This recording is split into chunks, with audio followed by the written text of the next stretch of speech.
Salut à toi et bienvenue sur ma chaîne Apprendre à coder. Dans ce tutoriel, tu vas apprendre à utiliser Claude Code. C'est un tutoriel pour les développeurs de tout niveau qui souhaitent apprendre à utiliser Claude Code. Les objectifs sont simples: découvrir Claude Code, installer et configurer Claude Code, apprendre les concepts de base de Claude Code, être capable de développer un premier programme avec Claude Code et ou améliorer un projet existant.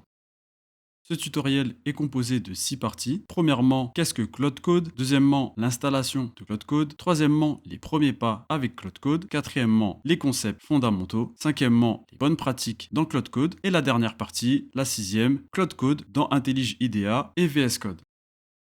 Mais d'abord, qu'est-ce que Claude Code? Avant de parler de Claude Code, parlons un peu d'Anthropic. Anthropic a été fondé par Dario Amodei, un chercheur et entrepreneur américain en intelligence artificielle. C'est la société qui est à l'origine de l'IA Claude et de Claude Code. À l'origine, Dario rejoint OpenAI, l'entreprise qui a développé ChatGPT, en 2016, où il occupait le poste de vice-président de la recherche. Suite à des différends, il fonde Anthropic avec sa sœur en 2021. Claude Code est un outil de codage agentique ou agentif développé par l'entreprise Anthropic. Il est capable de lire ton code, modifier les fichiers, exécuter des commandes et s'intégrer à tes outils de développement. Il est disponible dans ton terminal, ton IDE, en application de bureau et sur ton navigateur préféré. En gros, Claude Code est un assistant de codage alimenté par l'IA. Il va t'aider à créer des fonctionnalités, corriger des bugs et automatiser les tâches de développement. Claude Code comprend ton code, peu importe le langage de programmation, et il est capable de travailler sur plusieurs fichiers et outils pour accomplir les tâches qu'on lui demande. Avant d'installer Claude Code, il y a des prérequis. Premièrement, tu dois avoir le terminal ou une invite commande ouvert. Si tu es sur Windows, tu peux ouvrir ton invite commande en tapant CMD dans la barre de recherche Windows. Tu auras également besoin d'un abonnement Claude, à minima l'offre Claude Pro, car Claude Code est payant. Enfin, tu auras besoin d'un projet sur lequel travailler, et si tu n'en as pas, je te laisse le lien du dépôt GitHub de mon projet Java Full Stack annuaire téléphonique en description, car c'est l'exemple que je vais utiliser pour ce tutoriel. Pour obtenir ton abonnement Claude, tu vas taper Claude dans ton navigateur préféré. Tu vas ensuite cliquer sur le premier lien, claude.ai. Si tu n'as pas encore de compte, tu peux en créer un en utilisant tout simplement une adresse Gmail. Dans mon cas, j'ai déjà un compte, mais si tu n'en as pas, tu auras quelques étapes supplémentaires, notamment entrer les informations de ton compte. Tu auras ensuite le choix entre plusieurs options d'abonnement, et si comme moi tu as déjà un compte gratuit et que tu souhaites obtenir Claude Pro, il te suffit tout simplement de cliquer sur ta photo de profil, cliquer ensuite sur mettre à jour l'abonnement et sélectionner ici le forfait Pro. Et comme tu peux le voir dans la description de ce forfait, il possède tout ce qui est dans l'option Free et Claude Code directement dans ta base de code. Ce qui veut dire que tu ne peux l'obtenir qu'en choisissant à minima ce forfait. C'est sans engagement, donc par exemple, tu peux l'essayer uniquement pour un mois et résilier l'abonnement à tout moment pour repasser sur l'option free. Sélectionne la fréquence de paiement, mensuel ou paiement annuel en une seule fois. Dans mon cas, je vais choisir mensuel. Tu ajoutes ton mode de paiement. Tu dois également accepter qu'Anthropic débite ta carte et ensuite tu peux cliquer sur s'abonner et payer. Un message de succès apparaît. Bienvenue dans la version pro, et ton forfait est actuellement actif. Étape suivante, l'installation de Claude Code en utilisant le terminal ou l'invite commande. Dans mon cas, c'est l'invite commande puisque je suis sur Windows et c'est simple, tu vas copier-coller l'invite commande suivante et cliquer sur Entrée. L'installation démarre et au bout de quelques secondes, tu as le message Claude Code successfully installed. Et comme tu peux le voir à l'écran, j'ai également un message en jaune qui me signale que mon dossier local sur lequel je travaille n'est pas dans mon path et qu'il faut que je l'ajoute en allant dans System Properties, Environment Variables, Edit User Path, New et Add the Path Above. Et ensuite, redémarrer le terminal. Donc c'est ce que je vais faire. D'ailleurs, j'ai copié-collé le message dans Claude et ce que j'aime bien, c'est qu'il m'explique exactement les raisons du message ainsi que les différentes étapes à effectuer. Première étape, je vais aller dans System Properties, Environment Variables, Edit, New et ajouter le chemin. Et ensuite, cliquer sur OK. Je redémarre mon avis de commande.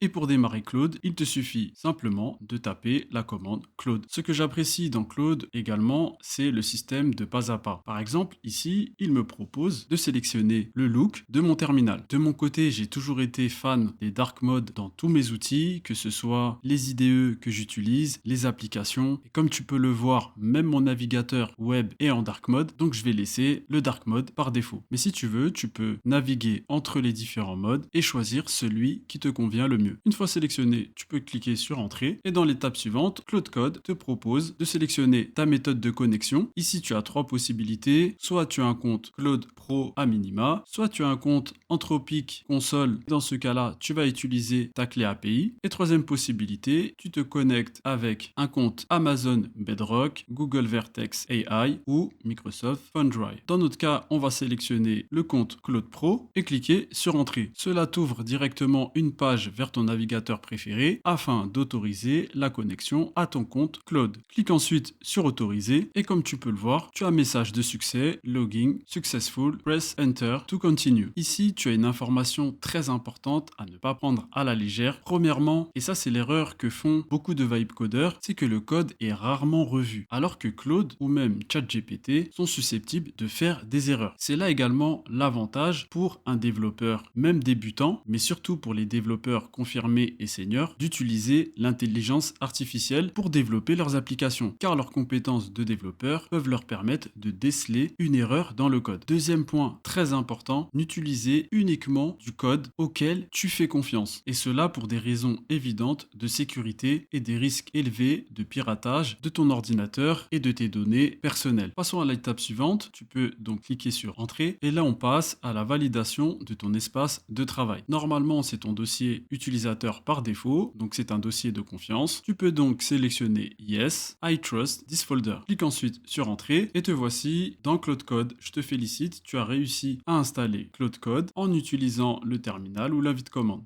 Maintenant qu'on a installé Claude Code, on va pouvoir passer à la pratique. Première étape, tu vas ouvrir le terminal dans ton projet. Dans mon exemple, je vais utiliser mon projet Java Full Stack annuaire téléphonique. Je te mets un lien dans la description vers le dépôt GitHub si tu souhaites également le télécharger. C'est un projet concret, pas trop complexe et cela va te permettre de voir Claude Code travailler sur un code Java réel. Je vais donc effectuer un change directory en tapant cd IDEA Project. C'est là où se trouvent tous mes projets IntelliJ IDEA. Et je vais ensuite taper le nom du dossier où se trouve mon projet Java. C'est App Annuaire Téléphonique Full Stack. Et taper Entrée. Claude démarre et explore le projet. Une fois à l'intérieur, Claude énumère les principaux fichiers et dossiers de ton projet. Ici, on a donc le back-end, le front-end et le fichier POM.xml et le README. Ensuite, Claude pose une question. What would you like to do with this project? Que voudrais-tu faire avec ce projet? Eh bien, on va lui poser une question. Par exemple, qu'est-ce que ce projet fait? À noter que j'ai répondu en français et j'aurais pu aussi répondre en anglais. Le français est parfaitement suffisant, mais selon les usages, l'anglais peut avoir un avantage. Par exemple, sur des sujets très techniques ou de niche, où la documentation de référence est quasiment exclusivement en anglais, ou par exemple sur des concepts qui sont anglo-saxons, par exemple le droit américain, etc.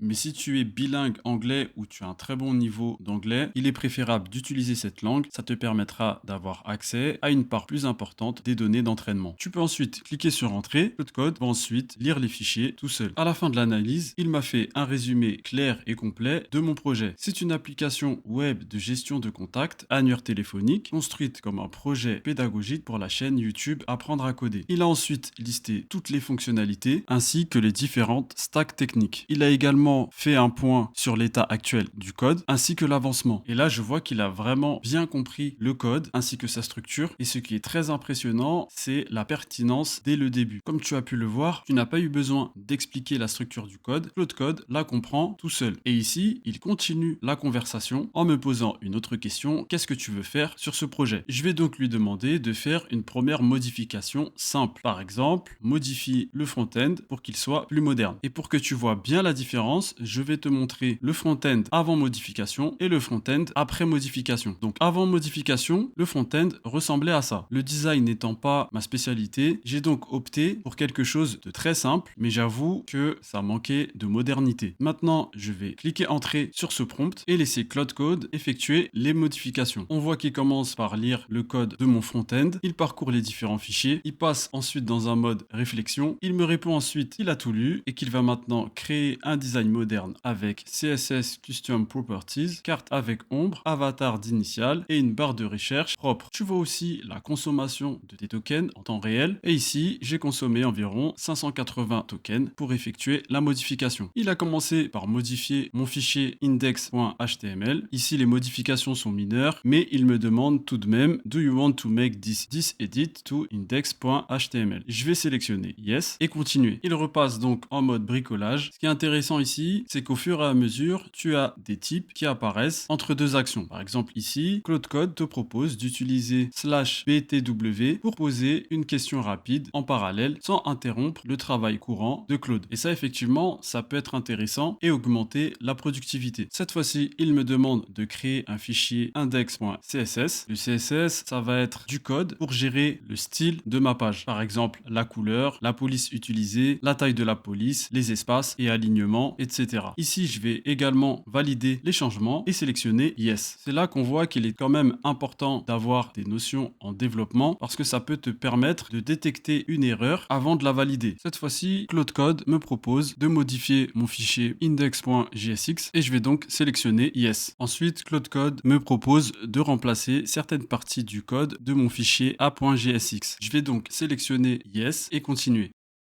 Même chose pour mon fichier contactform.jsx. On voit qu'ici, j'approche déjà les 5000 tokens. On passe ensuite à la modification de mon fichier contactform.jsx. Je vais également sélectionner Yes. Ensuite, il m'indique que tout est modifié et me liste tout ce qui a été changé. Et ce qui est bien, c'est qu'il le fait par catégorie. On a donc des changements sur le design, sur le header, sur la barre de recherche, sur le formulaire d'ajout, les cartes de contact et sur les états. Il t'indique également comment lancer le dev server et quelles commandes effectuer pour voir le résultat. Le front-end, je vais donc aller dans mon dossier front-end, cliquer droit, open in, terminal et taper la commande npm run dev. Tu peux ensuite cliquer sur l'URL locale dédiée, localhost 5173. Ici, j'aurais dû d'abord démarrer le back-end, mon serveur Tomcat, ainsi que ma base de données. Donc logiquement, je devrais avoir une erreur par rapport à ça. Voici le résultat des modifications effectuées par Claude Code. On voit que le design est beaucoup plus moderne qu'avant les modifications. Et ici, on voit qu'il y a même un message en front-end, impossible de charger les contacts, vérifier que le back-end est démarré. Et effectivement, si je retourne dans le terminal d'Intellige IDEA, j'ai un message HTTP proxy error. Je vais donc démarrer mon back-end en commençant par lancer MySQL et mon serveur Tomcat.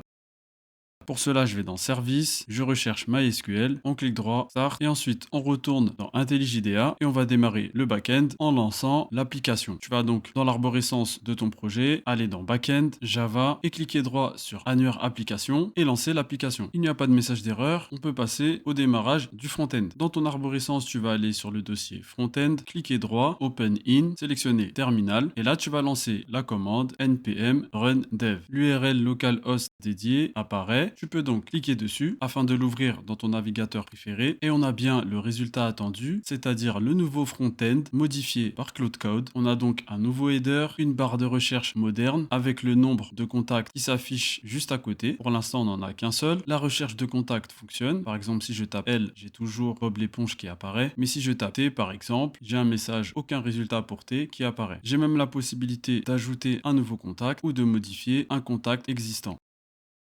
Étape suivante, utiliser Git avec Claude Code. Tu peux tout simplement écrire un prompt dans Claude Code. Par exemple, fais un commit et un push avec un commentaire du projet app annuaire téléphonique. Appuie ensuite sur Entrée. Claude Code t'explique ensuite les différentes étapes qu'il est en train de faire. Premièrement, je vais d'abord localiser le projet et vérifier l'état du dépôt Git. Il effectue ensuite lui-même la commande pour le commit. Il te demande ensuite si tu approuves la commande. Dans mon cas, je vais sélectionner Yes. Ensuite, ici, il va intégrer tous les fichiers modifiés et les nouveaux fichiers fichier dans le commit et ensuite faire le push. Il me demande une nouvelle fois si j'approuve la commande. Je vais donc sélectionner Yes. Et dans le message du commit, je m'aperçois qu'il a même ajouté automatiquement un test UI via l'outil Selenium et qu'il a donc automatiquement mis à jour mon fichier pom.xml. J'ai encore un message pour confirmer que j'approuve la commande. Je vais donc sélectionner Yes. À noter que tu peux aussi sélectionner Yes and don't ask again for git commit si tu ne souhaites plus qu'il te demande la permission pour ce type de commande. Dans mon cas, moi je préfère toujours laisser Yes et passer à l'étape suivante. Cette fois-ci, il me demande si je souhaite effectuer le push dans Git. Dans mon cas, je vais sélectionner Yes et j'ai donc un message me disant que le commit 9 a été poussé avec succès et j'ai également un résumé des changements. Donc ici, on a l'amélioration du front-end React avec entre parenthèses les différents fichiers qui ont été impactés. Il y a également l'ajout du test UI Selenium avec les dépendances dans le fichier pom.xml. Si ces différentes notions t'intéressent et notamment le développement d'applications Java full stack en utilisant React et Spring Boot, tu peux aller voir cette vidéo qui s'affiche sur l'écran et tu as également le lien en description. Étape suivante, on va demander à Claude de faire une révision du code et de suggérer des améliorations. Pour cela, tu peux tout simplement lui demander revois le code et suggère des améliorations. Claude Code va alors analyser mon code, dossier par dossier, fichier par fichier. On voit qu'il a exploré mon back-end, mon front-end. Le code review est terminé. On peut voir que 35 outils ont été utilisés et que ça a dépensé environ 50 000 tokens. Claude Code te donne ensuite les résultats de la review de code classés par priorité. Et là, on voit qu'il a détecté une erreur de sécurité dans mon dossier Git ignore avec un mot de passe en clair dans mon dépôt Git. Je suis d'autant plus étonné parce que je suis certain d'avoir utilisé un fichier .git ignore afin justement de ne pas exposer ma clé en clair. Il y a ensuite des revues classées niveau élevé, donc on est plutôt sur le côté fonctionnel, comme par exemple la validation des inputs, la gestion des erreurs dans le front-end avec l'utilisation de try-catch, un utilisateur ID codé en dur, la pagination. On a ensuite des niveaux plutôt moyens. Là, ce sont des revues plutôt liées à la qualité du code. On a par exemple l'utilisation de la version 23 au lieu de la version 21 qui est plutôt une version stabilisée, une couverture de test insuffisante, etc. Et ensuite, on a le niveau faible, comme par exemple le mot de passe utilisateur qui s'affiche en clair, le design responsive insuffisant, etc. Et ce qui est très intéressant aussi, c'est que Claude Code te propose les fichiers à corriger en priorité. Et ça permet, par exemple dans le cadre de la gestion de projet, de savoir directement ce qu'on va mettre dans ce qu'on appelle le backlog, c'est-à-dire les fonctionnalités prioritaires à corriger. Et Claude Code finit par te poser une question. Tu veux que je commence par corriger certains de ces points? Donc je vais d'abord aller pour vérifier l'état de mon fichier .gitignore. Pour rappel, c'est un fichier qui va te permettre de mettre des données sensibles, comme par exemple des mots de passe à tes bases de données ou tes clés API par exemple, et de faire en sorte que Git les ignore au moment du commit et du push vers GitHub.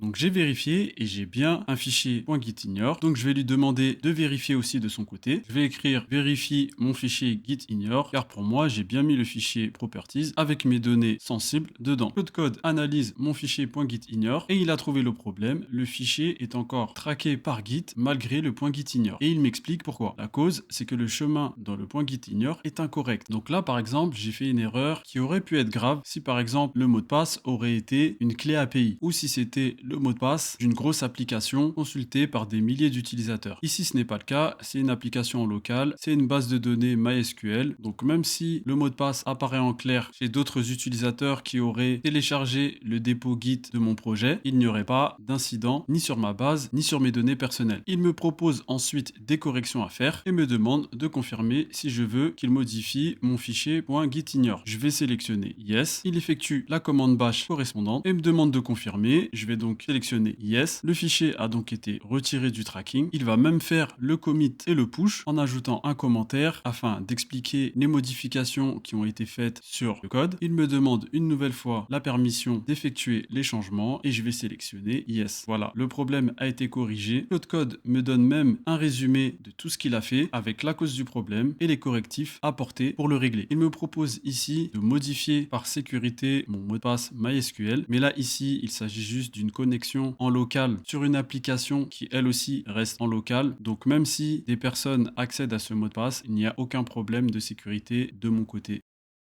Maintenant, on va comprendre ce qui se passe sous le capot. Pas besoin de rentrer dans des détails techniques, mais comprendre comment Claude Code fonctionne vraiment va te faire économiser beaucoup de temps et d'erreurs. Je vais te montrer trois concepts: la boucle agentique, la fenêtre de contexte et le répertoire .Claude. Commençons par la boucle agentique. Quand tu donnes une tâche à Claude, il ne répond pas en une seule fois comme ChatGPT. Il travaille en boucle en répétant 3 phases jusqu'à ce que la tâche soit terminée ou que tu l'interromps. Première phase, collecter le contexte. Ici, Claude Code lit tes fichiers et explore ton projet. Phase 2, il va agir en modifiant ton code, en exécutant des commandes ou en créant des fichiers. Troisième phase, la vérification. Claude Code va relire ce qu'il a fait, lancer des tests et corriger si besoin. Et il recommence en boucle jusqu'à ce que ce soit bon ou que tu l'interromps. Ce que tu peux retenir, c'est que ce n'est pas juste un chatbot qui attend ta prochaine question. C'est un agent autonome qui travaille pendant que tu regardes. Passons à la pratique en visualisant la boucle en action. Tu peux par exemple lancer une tâche un peu complexe et laisser Claude Code travailler en autonomie. Par exemple, tu peux lui demander d'ajouter une fonctionnalité de tri alphabétique des contacts et créer un test unitaire pour valider. Et là, on voit que Claude Code commence par lire les fichiers clés. C'est donc la phase 1 de la boucle agentique, c'est-à-dire la collecte du contexte. Toujours dans cette phase de collecte de contexte, on voit qu'il lit le fichier API front-end. Une fois la phase de collecte de contexte terminée, il établit lui-même un plan et il peut maintenant passer à la deuxième phase où il va passer à l'action. Ici, Claude Code nous dit qu'il a prévu 5 changements. Premièrement, la modification de mon fichier contactservice.java avec l'ajout de la méthode findAllSortedByNom. Claude Code me demande ensuite si je souhaite effectuer les changements. Je vais sélectionner Yes. Ensuite, il effectue un autre changement, cette fois-ci dans le fichier contactserviceimp.java. Il me demande si je souhaite qu'il fasse ces modifications. Je vais sélectionner Yes. Et ensuite, on va passer au test unitaire et au changement front-end. Le fichier contactservice.impl.test.java a été modifié. Claude Code me demande si je souhaite faire ces changements et cette fois-ci encore, je vais sélectionner Yes. Cette fois-ci, Claude Code a modifié mon fichier contact.api.js. Il me demande si je souhaite qu'il fasse ces modifications. Je vais donc sélectionner Yes pour continuer. Il va ensuite modifier mon fichier a.jsx pour ajouter le bouton de tri. Cette fois-ci encore, je vais valider ces modifications et sélectionner Yes. On a une deuxième modification sur le fichier app.jsx. On est toujours sur la partie front-end. Je vais également sélectionner Yes pour valider les modifications. On passe ensuite à la troisième phase de la boucle agentique, c'est-à-dire la vérification. Claude Code va relire ce qu'il a fait, lancer des tests et corriger si besoin. La boucle agentique est terminée. On a un résumé de tous les changements effectués. On peut voir que côté back-end, 3 fichiers ont été modifiés, 2 nouveaux tests ont été ajoutés et côté front-end, 2 fichiers ont été modifiés. Pour exécuter cette boucle, Claude dispose de 5 types d'outils intégrés. Premier outil, les opérations sur les fichiers. Lire, modifier, créer, renommer. Deuxième outil, la recherche dans le code. Chercher par pattern, par regex ou explorer la base de code. Troisième outil, l'exécution. Lancer des commandes shell, compiler, exécuter des tests ou utiliser Git. Quatrième outil, le web. Claude Code va pouvoir effectuer des recherches dans la documentation, lire des pages ou rechercher des messages d'erreur. Dernier outil, l'intelligence du code. Cela va lui permettre de voir les erreurs de type ou d'accéder aux définitions. C'est donc la combinaison de ces outils avec la boucle agentique qui rend Claude Code aussi performant. Et si tu veux savoir quels sont les outils qui ont été utilisés pendant ta session, tu peux tout simplement écrire un prompt en demandant à Claude, par exemple, combien d'outils de la boucle agentique as-tu utilisé pour arriver au résultat final. Et après un petit temps de réflexion et environ 1400 tokens utilisés, Claude te fait un résumé. Ici, on a 2 tâches distinctes. La première tâche, c'est le tri alphabétique et la deuxième, c'est le bug. Et on voit que sur cette session, Claude a utilisé 36 appels d'outils et qu'il a même effectué des appels parallèles afin de réduire le nombre de tours de boucle et d'accélérer l'exécution.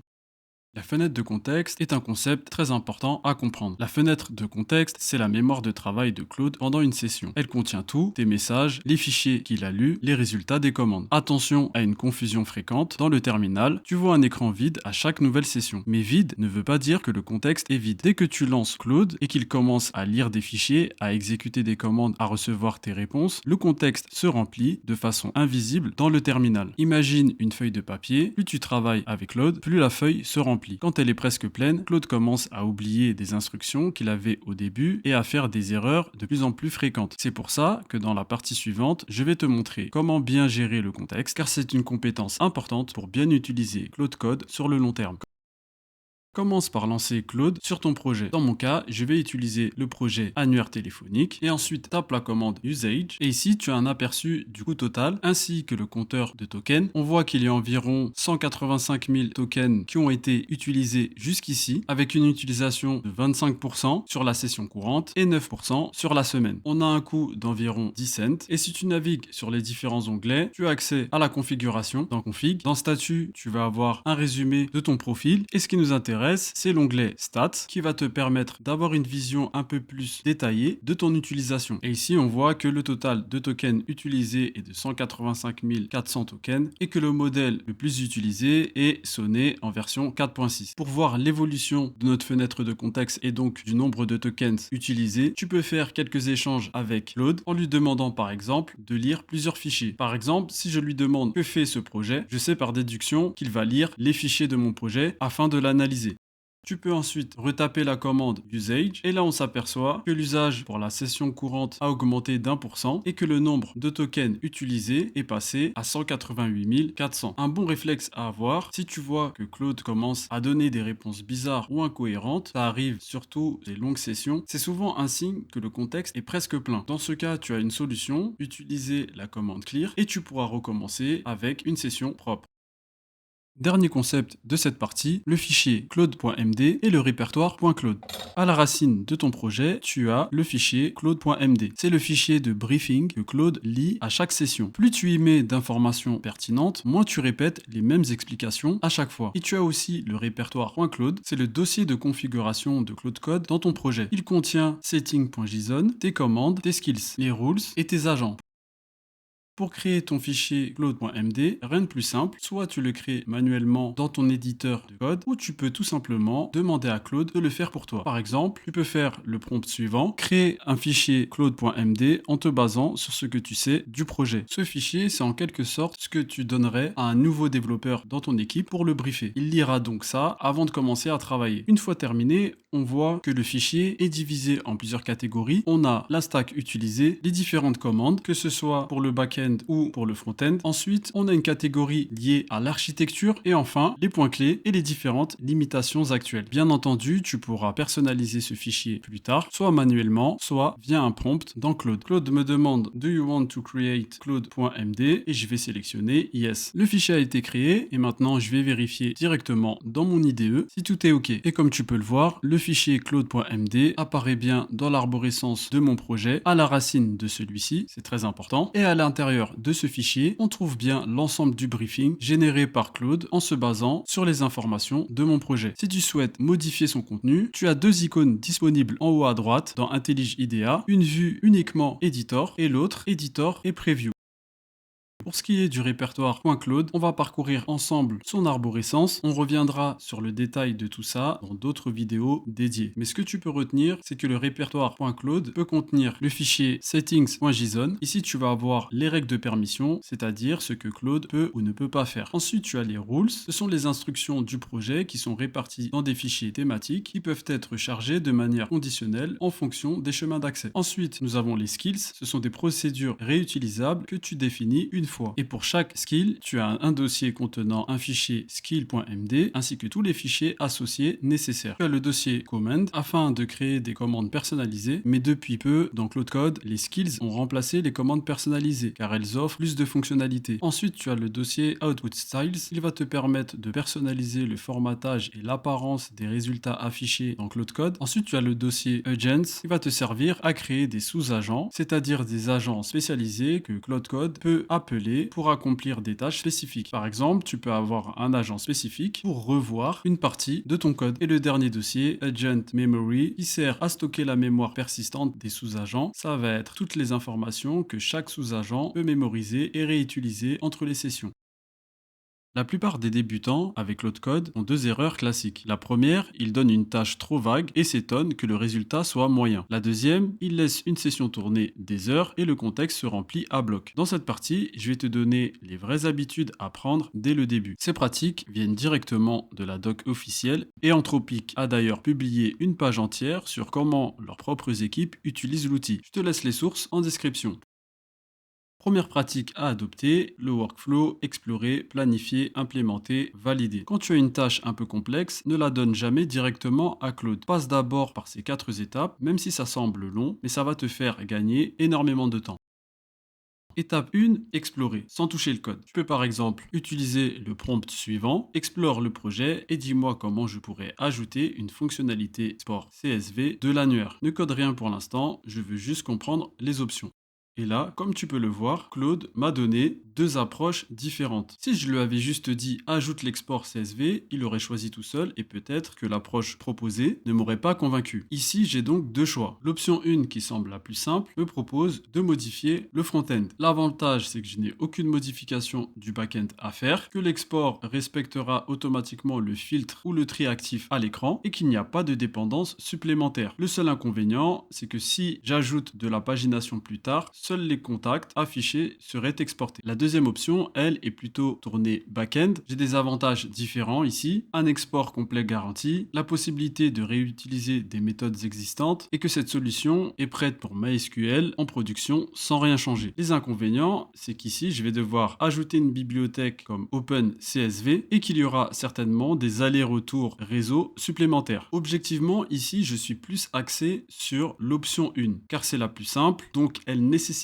moins de tokens à utiliser. Maintenant, il y a la recommandation de Claude. Il me propose, commencer par l'option 1, front-end, c'est 15 lignes de JavaScript, aucun risque de régression back-end. Une régression, ça va être le fait que la nouvelle fonctionnalité entraîne des dysfonctionnements sur les fonctionnalités déjà existantes. Et Claude nous dit également que l'option 1 couvre 100% du besoin actuel. Si j'ajoute la pagination ou un multi-utilisateur réel plus tard, à ce moment-là, je migrerai vers l'option 2. Il me donne également un tips pour les caractères spéciaux, nom avec virgule et accent. Il suffit d'entourer chaque champ de guillemets doubles dans le CSV. Pas besoin de bibliothèque. Il me pose ensuite une question. Tu veux que je parte sur l'option 1, l'option 2 ou les deux? Mais nous, on va pas répondre à sa question et on va suivre le workflow en passant à la deuxième étape qui est la planification.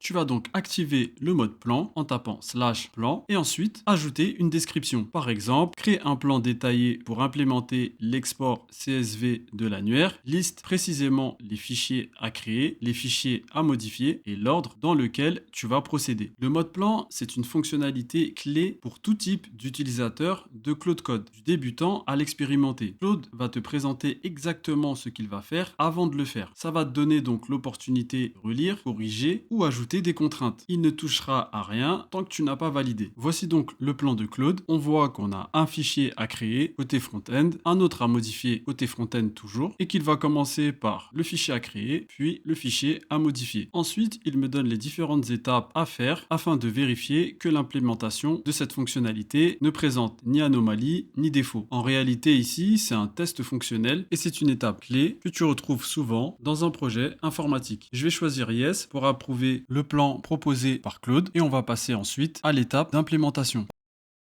Première étape de l'implémentation, la création du fichier export csv.js. Deuxième étape, l'ajout du bouton dans le fichier a.jsx. Les deux modifications sont en place. Il ne me reste plus qu'à effectuer les étapes de test.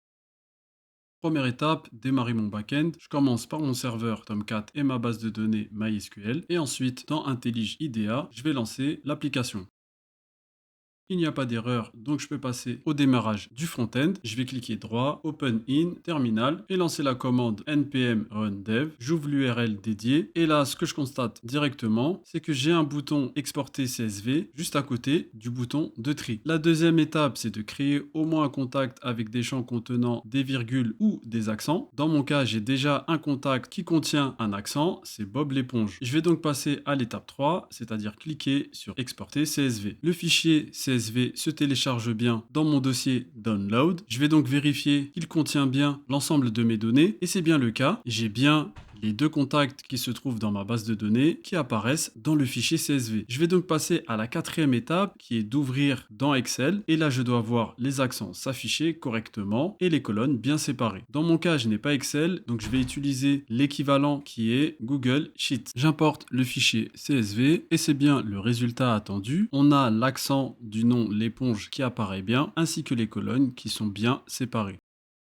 Cinquième vérification, on va tester avec un filtre actif et dans notre exemple, c'est la recherche par nom. Et ici, seuls le ou les contacts filtrés doivent apparaître dans le CSV. Je vais donc filtrer sur le contact Bob l'éponge et exporter le fichier CSV. J'importe le fichier dans Google Sheet. Et c'est bien le résultat attendu. On a dans le fichier uniquement le contact qui a été filtré. Pour le dernier test, tu as bien compris, il faut d'abord supprimer les contacts de la base et normalement le bouton pour l'export CSV devrait rester désactivé. L'objectif ici était surtout de te montrer l'étape d'implémentation. On va donc passer à l'étape suivante qui est la validation.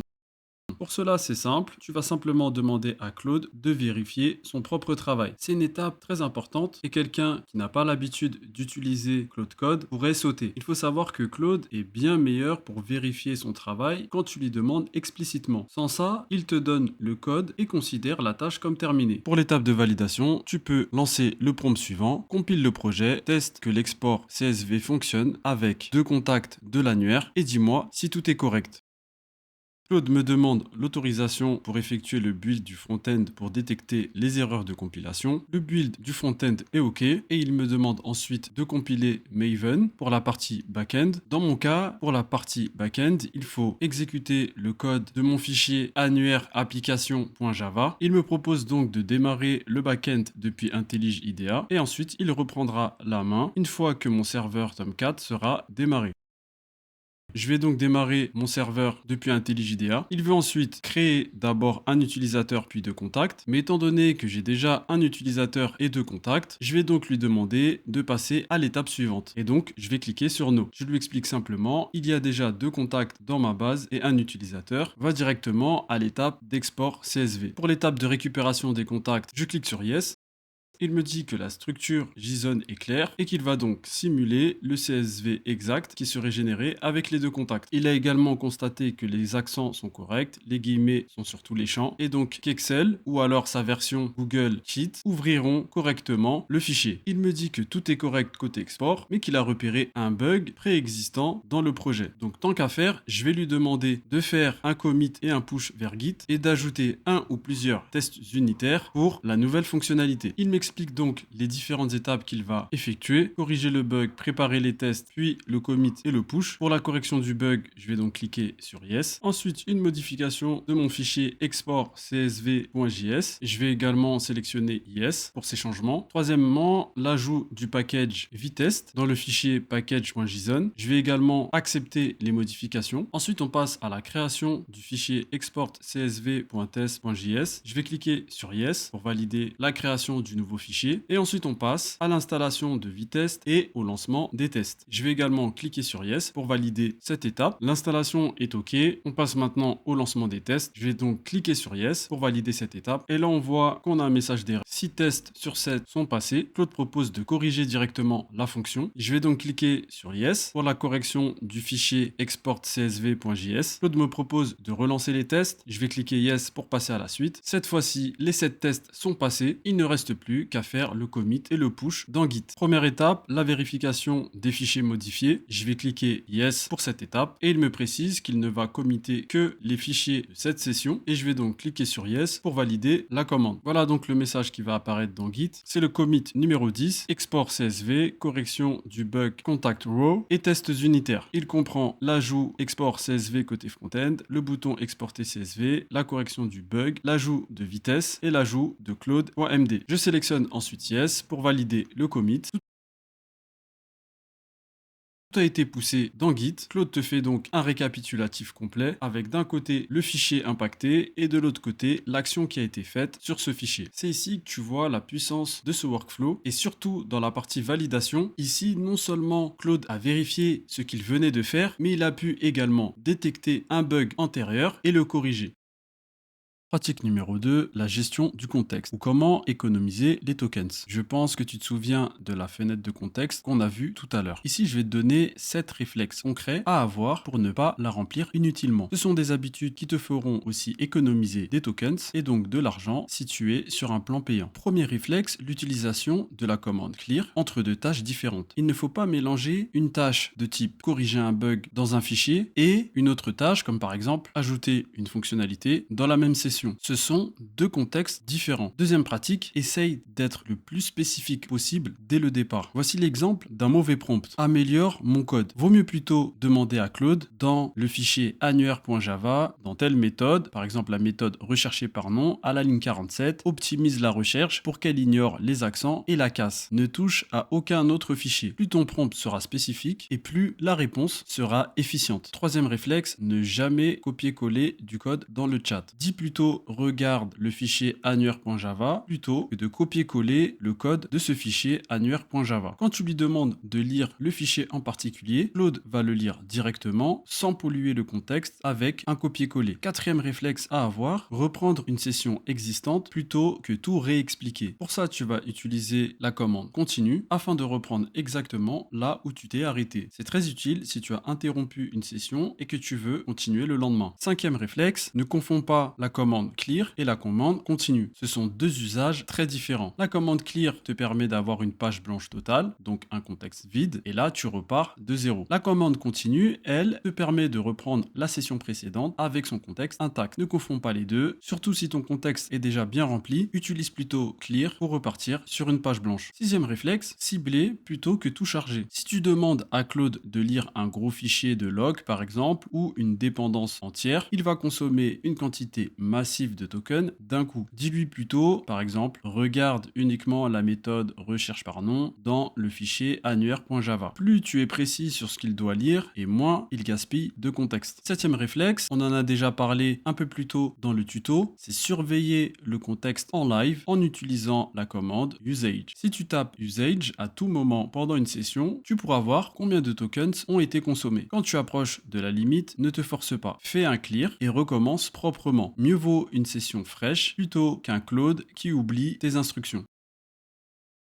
Pratique numéro 3, les modes de permission. Claude Code peut avoir différents niveaux d'autonomie. Pour débuter, tu n'as besoin d'en connaître que 3. Premièrement, le mode normal, c'est le mode par défaut. Claude te demande confirmation à chaque action importante. C'est le mode recommandé pour débuter. Tu resteras toujours maître de ce qu'il fait. Pour ma part, je le laisse tout le temps activé. Deuxième mode, le mode auto. Ça, c'est uniquement quand tu lui fais confiance. C'est pratique quand tu as une tâche bien définie et que tu veux que Claude travaille seul. Dans ce cas-là, tu vas utiliser la commande auto accept. En mode auto, Claude ne te demande plus de confirmer chaque action. C'est vraiment à utiliser uniquement quand tu comprends bien ce que tu lui demandes de faire. Mais en tant que débutant et surtout sur des tâches complexes, je te recommande de rester sur le mode par défaut. Tu peux aussi définir des règles permanentes pour protéger certains fichiers sensibles. Par exemple, tu peux interdire à Claude de modifier tes fichiers de configuration. Pour cela, tu vas modifier le fichier settings.json et spécifier dans permissions les fichiers que tu souhaites protéger. Et avec cette config, par exemple, même si Claude voulait modifier ton fichier de config, il ne pourrait pas. Pourquoi? Parce que la règle l'en empêche. C'est donc un filet de sécurité très pratique, surtout si tu souhaites protéger des fichiers sensibles. Jusqu'ici, on a utilisé Claude Code dans le terminal. C'est très bien et c'est le point de départ recommandé. Mais si tu travailles dans un IDE comme IntelliJ IDEA ou VS Code, tu peux intégrer Claude Code directement dedans. L'avantage, tu acceptes ou rejettes les modifications directement dans l'éditeur. Et ça, sans jamais quitter ton environnement de travail. C'est beaucoup plus confortable une fois qu'on y est habitué. Si tu n'as pas encore IntelliJ IDEA ou VS Code, je vais te montrer comment les installer sur ton ordinateur.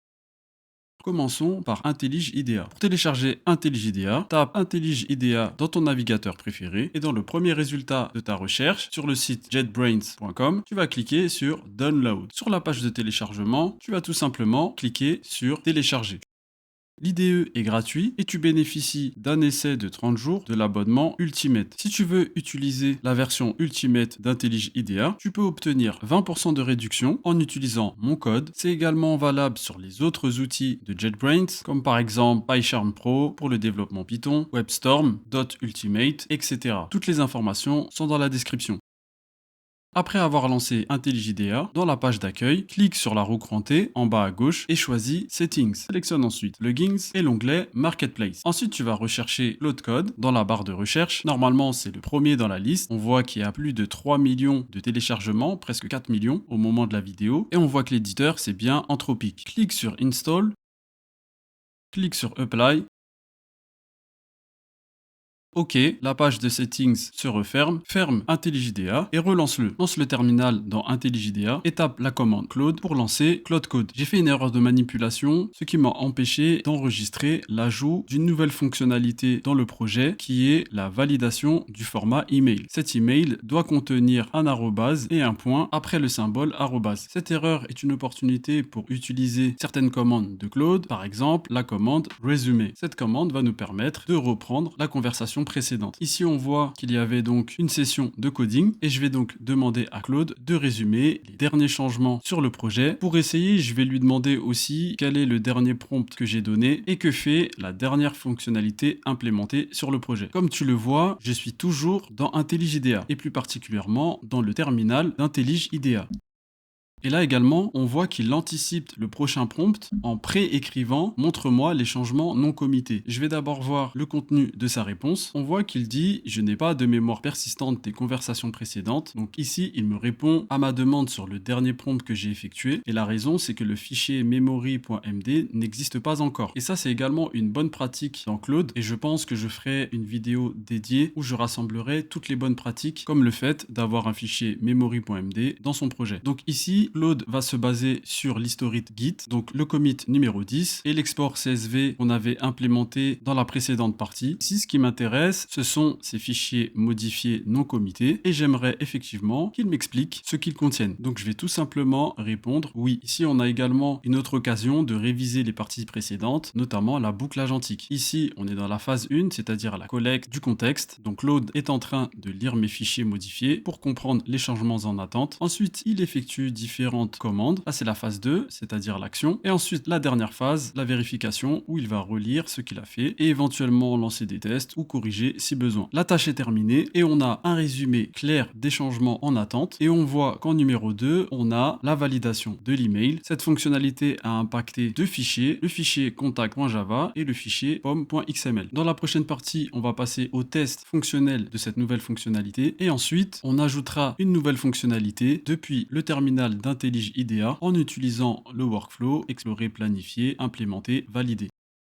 Premièrement, le démarrage du backend. Ici, on voit qu'il n'y a pas de message d'erreur, que le serveur Tomcat a démarré. On peut passer au lancement du front-end. Pour cela, on va dans front-end, on clique droit, open in, terminal, et on lance la commande npm run dev. On utilise l'URL dédié et on va tester le contrôle sur le format de l'email. Pour rappel, celui-ci doit contenir un arrobase et un point après le symbole arrobase. On va donc créer un nouveau contact, par exemple Croche Sarah, un numéro de téléphone, un email. On va commencer par un email non valide, sarah.croche @superdevcom. Donc comme tu peux le constater, il manque point. Intitulé du poste, on va mettre tester QA, direction DSI et le bureau C404. Maintenant, on va essayer de créer le contact en cliquant sur le bouton dédié. Et là, on voit que rien ne se passe. Donc ici, on pourrait avoir une amélioration possible. Par exemple, un message d'erreur qui indique que le format de l'email est invalide. Et pourquoi pas surligner en rouge le champ email. Maintenant, on va rajouter le point après arrobase et voir si la création de contact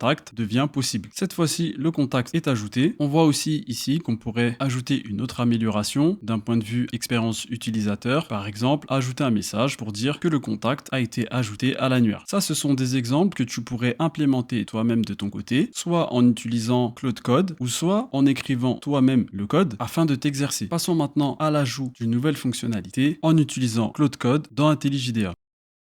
Pour cela, on va utiliser une bonne pratique qu'on a vue précédemment, c'est le workflow, explorer, planifier, implémenter, valider. Première étape, explorer sans toucher le code. On va utiliser le prompt suivant, explore le projet et dis-moi comment je pourrais ajouter une fonctionnalité de partage des contacts par email. Ne code rien pour l'instant, je veux juste comprendre les options. Claude collecte le contexte, lit les fichiers et explore mon projet. C'est la phase 1 de la boucle agentique. La tâche est terminée et Claude me recommande deux options. La première option, c'est un lien mail to, c'est une option simple, zéro infra, rapide à implémenter et fonctionnel même sans backend. C'est largement suffisant pour mon projet, donc je vais passer à l'étape 2 du workflow, c'est-à-dire la planification. Je vais donc taper la commande plan et en description, je vais simplement écrire option 1 et valider le prompt.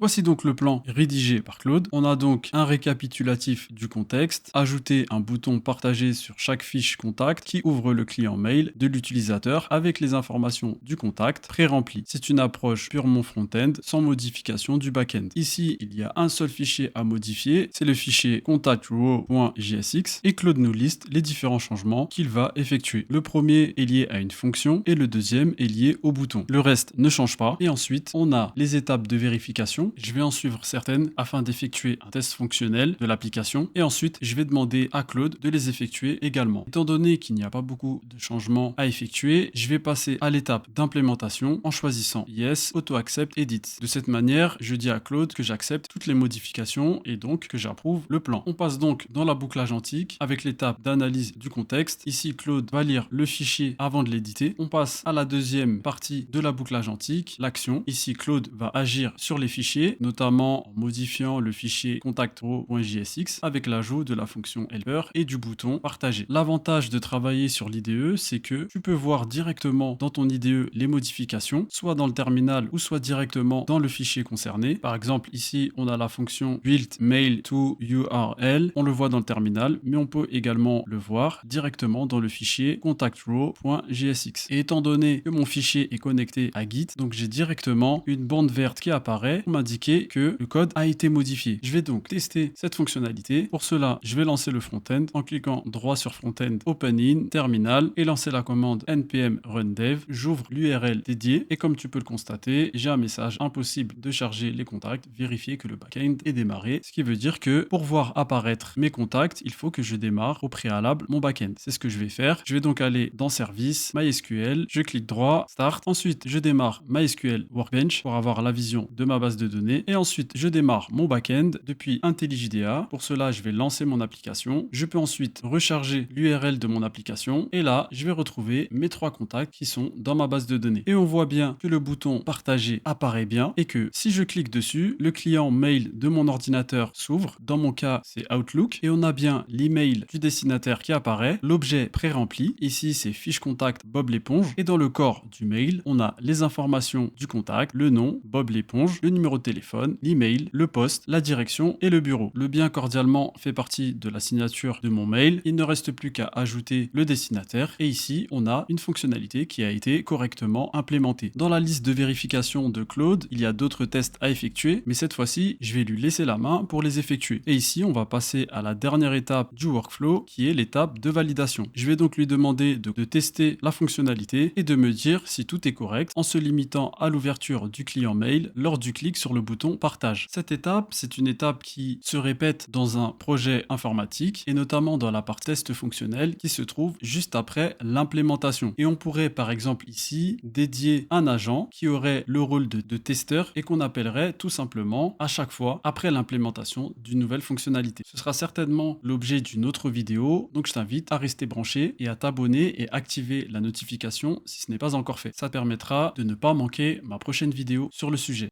Claude prend la main, il lance le serveur de dev pour tester dans le navigateur. Il va ensuite vérifier que le backend répond. Je vais donc approuver cette commande. Ensuite, on a le test build mail URL qui est un test de vérification de l'URL valide. Je vais cliquer yes pour approuver cette étape. Ici, Claude me demande la permission de récupérer le contenu de mon URL localhost 5174. Je vais donc cliquer sur Yes. Ici, tout est OK et il me dit juste que depuis le terminal, il ne peut pas cliquer réellement dans le navigateur et tester également l'ouverture effective du client mail. Je l'ai fait de mon côté, j'ai vu que ça fonctionnait. Donc pour moi, c'est satisfaisant. Je note simplement ici, il a essayé d'utiliser le localhost 5174 alors que dans mon cas, c'est le 5173. Donc c'est peut-être pour ça qu'il n'a pas réussi à le faire. Et pour notre exemple, c'est largement suffisant. On pourrait rediscuter avec lui pour essayer de corriger ou rechercher la raison de ce choix d'URL, mais on va s'arrêter là et passer à la suite. Passons maintenant à l'installation de VS Code et du plugin Claude Code dans VS Code.